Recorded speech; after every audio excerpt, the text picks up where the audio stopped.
అన్న యాక్టింగ్లో మీ మొట్టమొదటి సినిమా ఇది వినోదం అన్న. ఎస్వి కృష్ణారెడ్డి మా గురుగారు డైరెక్షన్లో వినోదం సినిమా. నాకు నంది అవార్డు వచ్చింది టెలిఫిలింలో. అప్పుడే సుజిత్ టీడీపీ గవర్నమెంట్ నాకు తెలిసి 25 నంది అవార్డు వచ్చిందన్న. నేను నంది అవార్డు గ్రహీతను. మొదటి సినిమా నాకు టెలిఫిల్మ్ యాక్ట్ చేసి ఒక ఆర్ట్ ఫిలిం ఈటీవీ రామోజీరావు గారి నిర్మాతానికి స్త్రీ నైజం అని చేస్తే అది నాకు నంది అవార్డు వచ్చిందన్న. ఇప్పుడు నాకు నటుడిగా నేను పెద్ద సక్సెస్ఫుల్ మ్యాన్ కాదన్న.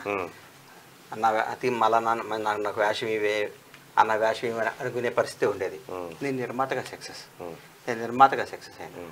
నటుడిగా అంటే పర్లేదు, బండ్ల గణేష్ ఉంటే ఈ సినిమా ఆడుతుంది అన్న ఫీలింగ్ ఎప్పుడూ లేదు. ఏపీలో షర్మిల గారు కాంగ్రెస్ పార్టీ అధ్యక్షురాలుగా ఉన్నారు. అక్కడ ఆమె 175 స్థానాల్లో పోటీ చేస్తామంటున్నారు. ఇంకోవైపు మీ గురువు గారు, మీ ఆరాధ్య దైవం అయినటువంటి పవన్ కళ్యాణ్ గారు అక్కడ విపక్ష కూటంలో ఉన్నాడు. ఆమెకు ఎవరు కోటేయమంటారు? జనం ఇష్టం అన్న, కానీ ఆంధ్ర రాజకీయాలు నేను మాట్లాడానన్న. అంటే నాకు కొంచెం నాకు కొన్ని మనసు చంపుకొని నేను ఊరికే అబద్ధాలు అన్నాను. ఇప్పుడు పవన్ కళ్యాణ్ కాంగ్రెస్ పార్టీ అంటే చూజ్ చేసుకుంటారు.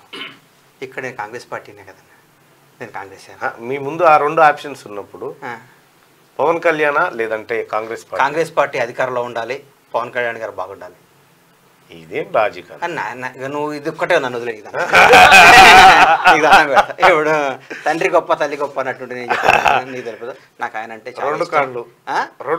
నాకు కాంగ్రెస్ పార్టీ అధికారంలో రావాలి, రాహుల్ గాంధీ ప్రధాని కావాలి, పవన్ కళ్యాణ్ గారు బాగుండాలి. ఎప్పుడన్నా పవన్ కళ్యాణ్ గారిని కాంగ్రెస్ పార్టీ వైపు పోదాం బాస్ నాకు అంత నేను అన్నను. నాకు రాజకీయాల మీద ఇప్పుడు మాట్లాడలేదు కూడా, ఎప్పుడు అన్నను. ఎందుకంటే ఆయన ఇష్టం, ఆయన ఒక స్టార్ నాయకుడు. ఆయన రూట్ అయింది, నా రూట్ నాది. నా కాంగ్రెస్ అధికారంలో రావాలి అనే తప్ప ఇంకో దేశ లేకుండే అన్న. రేపు పవన్ కళ్యాణ్ గారు అంటాడు కాంగ్రెస్ పార్టీని ఓడించాలని అంటాడు. నేను గెలిపియాలంట. అది రాజకీయాల వరకే. కాంగ్రెస్ పార్టీ గెలవాలి, రాహుల్ గాంధీ ప్రధాని కావాలి రేపు పార్లమెంట్లో, అంతే నా ఏమంతే. ఆయన ఎక్కడ బొమ్మట అక్కడ పోయి పనిచేస్తారు. రాహుల్ గాంధీ ప్రధాని కావటం, కాంగ్రెస్ అధికారం రావటమే ఆయన నెక్స్ట్.